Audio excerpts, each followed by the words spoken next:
The Ryan, your official rankings at the wide receiver position. You start before you read them. Let's ask both you and Emory quickly. Okay. I think 5.5 is the over under right now at Caesars for wide receivers in round 1. Is that right, Brinson? The over under for yes, it is. So we were talking about this the other day. I want to get both your guesses on how many wide receivers are going. Well, I told you this. I was about to bet on my local site over 5.5 receivers minus 220. Yeah. And I like when I did a radio hit, and when I came back to the site after doing the hit, it was like some selections have changed. It moved from minus 220 to minus 286. So I didn't take it. It's over under 5.5, heavily juiced to the over. There's been chatter about what do you think, Emory? Over or under 5? We're talking like minus 300. You got like $300 to win 100. Yeah, that's bizarre that they got juice, because I feel like I'm with you. Once we see where, let's say, a Jarvis Landry signs, right? That kind of takes one option for a team that was probably going to dip at wide receiver in the first round. I'm still liable to go over because of teams that have multiple first-round picks that need receivers. Jets, Chiefs, Packers, Saints, Eagles. I feel like there's enough opportunity there, especially if we get that run early. Teams going to be like, man, we got to get this receiver before the second round hits. And I feel like who picks at the top of the second round? Because that also could be a factor as well, where some team may jump up thinking that this team may be about to take a wide receiver at the top of round 2. I better get ahead of them. So I feel like we're going to go over. Yeah. I'm close. Like, I think it's going to 6 feels right. And I think one of those guys, I don't have 6 guys going as first round grades on the wide receivers, but that doesn't mean teams don't. And Emory, you painted a picture as to why there might be some teams eager to get wide receivers, either because of need or because of concerns about teams behind them. And it's, people are like, oh, it's a deep wide receiver class, you could wait. Yeah, but like the top of the wide receiver class, while it might not have a Jamar Chase or maybe even a Jalen Waddle, it's still like a nice, it has a lot of nice upside. And if you're comparing it versus like a, middling defensive prospect later in the first round, I think you're going to go wide receiver. Plus, Chiefs and Packers both clearly having traded away those, Tyreek Hill and Devontae Adams respectively, with 4 picks in the last 10 or so, probably targets there for wide receiver. Anywho, Wilson, your rankings. Number 1, Garrett Wilson. Number 2, Drake London. Number 3, Jameson Williams. 4, Treylon Burks. And 5, Chris Olave. 5 very nice prospects. Certainly, I think all basically locked into going in the first round. Could you tell me why Jameson Williams is not number 1? Because I think you're foolish for not having him 1. Oh, just because his knee has been recently reconstructed, and that's it. Like, if he were healthy, he'd be number 1. Interesting. And then, you just move everyone down one spot between Garrett and Drake. But, Jameson Williams is electric. 1-year productivity, I don't care. I mean, he left Ohio State to play, which is always funny to say. You have to go to Alabama to get playing time. But he was just destroying SEC cornerbacks week in and week out. And the only thing that could stop him is the freaking turf. And I wish they quit playing football games on turf because these kids are getting hurt for reasons that I don't even understand. I mean, we talk about the Panthers at number 6 having the 6th overall pick, and David Tepper.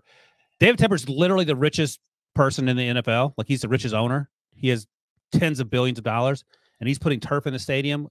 How's that protecting your investment? That's just my little rant that I go on when I talk about turf. But Garrett Wilson to me reminds me of Odell Beckham at his best. Just the athleticism and the twitchiness and the ability to get off the line of scrimmage, and how you can't cover him in short areas. His ability to go up to get the ball. I love him. And it's funny because we asked him at the combine who was faster, him or Olave, and he said Olave's faster. Garrett Wilson ended up timing faster. He plays faster. Olave isn't quite as strong or as explosive as Garrett Wilson. He's probably a better route runner. Garrett Wilson had some focus drops, but I'm not concerned about those. I think he'll be fine. Drake London at 2, 6'4", 219. Didn't run pro day or combine because of that foot injury late in the season, that ended the season early. He's probably a 4 or 5 guy. You watch him play, he plays plenty faster than me. I know folks, as Emory's talked about the fatigue this time of year, looking for reasons to pick holes in games.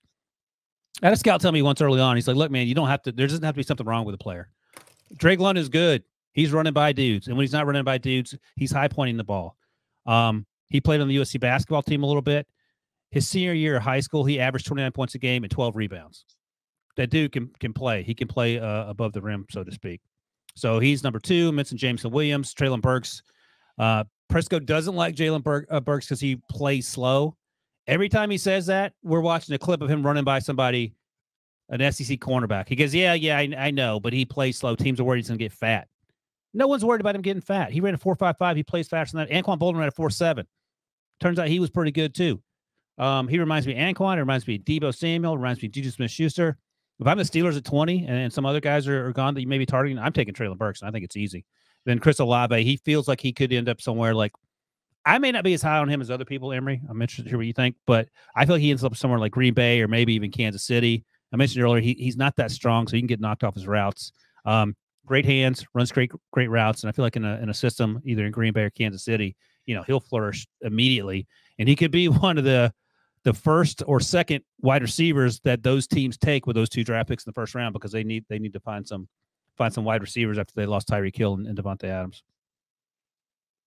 Yeah. I was gonna say, Emory, just curious your thoughts on Wilson's rankings, what you might differ on, and if there's a somebody that would slide into your top 5 that's not there on his. It's a solid list. I mean, I break the receiver position down by split in Z receiver, slot receiver, big inside receiver, and I see my number 1 split, Drake London, number 1, number 2 split in Chris Olave. Wilson's my number 1 inside. And Burks, I feel like he's like my 5th, I believe, slot receiver. Jameson Williams is my number 1 slot receiver. And I feel like, you can't go wrong with this no matter how you rank him. I would probably have it London, Williams, Olave, then Wilson, or Burks, then Wilson. I feel like Wilson is good. I think Wilson is someone that doesn't play up to his time speed. That's why we all thought Olave was faster. That's why we were shocked that Wilson ran faster. But Wilson is someone that has, really good hands. Like Ryan said, I'm not worried about the focus drops or nothing like that. And London, that was like sometimes you have these prospects that you watch, you're like, all right, I've seen enough. Like 25 plays. Why am I wasting my time? This dude's clearly good. Like, there's no, let me not try to find the weakness, right? So, this is a strong list. So, that's why I said those 5 are going in the first round. And I can make a case for my number 1 Z receiver, which is Christian Watson, also going in the first round, which puts us at 6, Yeah. And then you got a couple other guys on the back end who could slip in for sure. Wilson, when you look at, you pick, and typically speaking, when we've been doing this the last 2 days, it's the number 1 guy on your list, but it's like, who's your guy? Who you pounded the table for? And then, same question for you, Emory. Oh, I'm going with Garrett Wilson. I love Garrett Wilson. I actually think he played faster than Olave. I know Emory thought he didn't, but that's why we're having these conversations. Different people see different things. I think he's a guy that comes in right away and contributes. Like, he's a guy I feel like Zach Wilson needs. Like, they have some dudes that haven't quite worked out there, and maybe those guys grow into those roles in New York. But I think Garrett Wilson is the guy that comes in. You have 2 first-round picks. If you get an offensive tackle, that's what you want at 4, and then at 10, Garrett Wilson's there, and he may not be.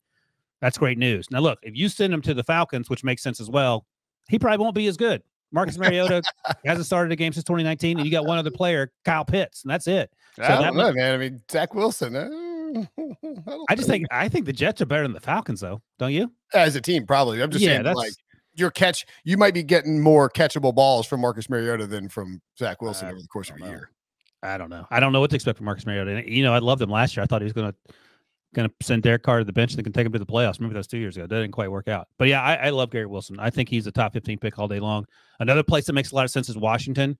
Again, the quarterback there, we'll see how Carson Wentz works out, but Terry McLaurin wants to get paid, understandably. So even if he plays next year and then leaves, you have something behind him. You have De'Ami Brown, who has a chance in year 2 to grow into that role. Curtis Samuel, who didn't do quite what they wanted him to do last year. Maybe this year he can stay healthy. So that's one more weapon for Carson Wentz, who probably needs about 15 or 20 weapons out there to make him look anything close to what he looked like at Philadelphia. Yeah, I probably would pound the table for Christian Watson because I feel like these, one thing that I know about these small college players, they know people want them to fail. And so it's tough. It's like being the first, kid to go to college out your family. You have to finish, right? Because you are representing the family and all that stuff like that comes with it. These dudes feel like they're representing the small college brand. They have to star from day one. And with his skill set, his speed, his athleticism, his playmaking ability, his ability to affect the game on special teams. I feel like that's someone that you can trust, that can step in and play right away, as opposed to, worrying about whether or not he had some drops or, think about he stepped up at the Senior Bowl on the worst day possible and had the best day out there when everyone else was letting the ball hit him in the mouth. He's out there catching with his hands and everything. And so, I could trust that guy. Played in a lot of big games in North Dakota State. Seems to rise to the occasion. I feel like he fits in Green Bay. They love long, slim, fast wide receivers. I can see that being their type. So I feel like he's going to step in and be one of these day one contributors, despite coming from a smaller school. Yeah, no, I love Christian Watson. I've typically had him going second round, but that Green Bay thing is a good point, and that's a good comparison. And we know he can play in cold weather because he was at North Dakota State. So how many guys you think going in the first round at wide receiver, Emory? 6, or you think there's possibly 7? I think we could possibly see 7, man. Who's number 7? Is Jahan or someone else? I think it's Jahan Dotson, someone like that. Someone that you have to be able to be a speed demon, number 1. I feel like that could be the guy, because I feel like we stopped talking about him. And so I don't know why we just stopped talking about Dotson. Feel like he just fell out of favor and everything has been focused on Jamison Williams. Yeah, Williams is getting all the heat, like the last all week. of it. I mean, all of it. Like, I know dudes who have bet him that, like, I know guys who in the old group chat who will stand to like make a comma plus if Jamison Williams goes top 6. I mean, like, that's oh boy, that's rich. Well, it's also like, I think that we talked about the top half of this draft is so hard to figure out and could go so many different ways, and there are so many teams in the top half of the draft with multiple picks that we've sort of ignored the second half of the first round is kind of being not talked about as much because there's no clear set on how the top half is going to go. Mm-mm. I agree. Yeah. I mean, think about it. We probably could see, again, we're in for a shock. Yeah. We may see Dotson go ahead of one of these guys, that Ryan listed. I mean, we've seen that the last few years, Emory, where it's like, Ruggs goes ahead of CeeDee Lamb, Rager goes ahead of Justin Jefferson. I mean, Metcalf, N'Keal Harry is the second wide receiver off after Marquise Brown. It happens all the time. If there's a guy out there, Wilson, that you are concerned about, like we'll call him the buyer beware wide receiver. Who would you go with? I'm reading the rundown that Debo said. Ike Ekwonu's name is on. Yeah, I know. I changed it in the rundown because I was worried I would actually say. So Ike Ekwonu is your buyer beware offensive lineman, huh, Wilson? I'm looking at the email. So what does it say on the rundown? I got angry. I thought I was being trolled. And I was like, wait, I bet that's his actual offensive lineman. So you had Treylon Burks. Okay, thank you. Good Lord. I know that because Treylon Burks was your buyer beware offensive lineman, and I just switched them. Oh, okay, good. Yeah. So I was like, what are we talking about here? He did this. Debo's out partying, and he fills in the rundown. I mean, that's probably like one of like the 3 mistakes Debo will make all month. I give Debo a hard time when he's like. I mean, the biggest mistake he made was taking the job. But anyway, that is mistake number 1. All right, Treylon Burks. So I talked about it a little bit earlier. And Pritzker brings this up every time it comes up when we do HQ about how some teams he talks to are worried that Treylon Burks is going to balloon up to 350 or whatever. I don't know where that sort of came from. Oh, sorry, 350 pounds. I'm exaggerating. Oh, okay, I was like, does he weigh like 290? No, he's 220. He's 6'2", 220. But gain weight. Prisco didn't say 350. Gotcha. That's me exaggerating the point. And Prisco doesn't think he plays as fast as I think he plays. He ran the 4.55. Again, I don't care. And the thing is, we were doing yesterday. We did a mock draft show on Wednesday on HQ, and I had the Steelers taking Treylon Burks, which is a fit that I like. And Prisco said, because I compared him to Juju Smith-Schuster, which I do, he said, Juju's slow. I said, when did Juju become slow? Like, Juju is not slow. He suffered a shoulder injury, and he couldn't play, and he came back and toughed it out when no one thought he was going to be there. And I guarantee you, by the way, playing with Patrick Mahomes are going to improve Juju Smith-Schuster's numbers compared to playing with 85-year-old Ben Roethlisberger, who looks like he's sitting in a rocking chair back there.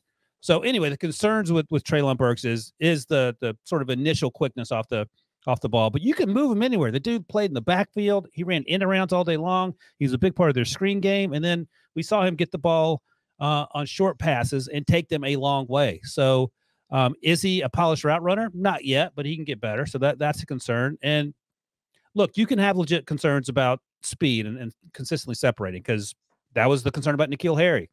Treylon Burks is a million times better than N'Keal Harry coming out of Arizona State. N'Keal Harry was a bowling ball but he wasn't even close to being as good as Laviska Shenault, who had a similar type way he played the game. So I just think the Patriots made a mistake there. And instead of painting Treylon Burks with that brush, understand what he does well and utilize those things.